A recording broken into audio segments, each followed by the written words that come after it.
ছেলের ভালো পড়াশুনোর জন্য বাবা এই বিশাল রৌদ্রেই পড়ছে, আর ওই ছেলে খারাপ কুসংস্কারের নেশায় পড়ে আছে। একটা বাবা তার ছেলের ভালো কিছু করার জন্য নিজের সারা জীবনটাই শেষ করে দেয়, এবং সেই ছেলের কেরিয়ার তৈরি করার জন্য, সেই ছেলের ভালো কিছু করার জন্য, এবং সেই ছেলে 4 দিনের ভালোবাসার জন্য নিজের মা বাবাকে হারিয়ে দেয়।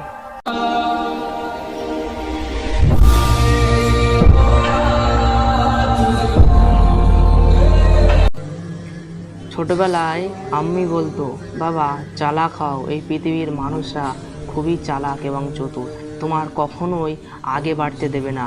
এবং এই কথাগুলো এখনই সব কিছুই বুঝতে পারছি আমরা। বন্ধু, আজ যদি তোমাদের পরিচয় তোমাদের মা এবং তোমাদের বাবা থেকে হয়, তাহলে ওটা কোনো ব্যাপার না, এবং ওটা খাস তখনই হবে যখন তোমাদের মা বাবার পরিচয় তোমাদের থেকেই হবে।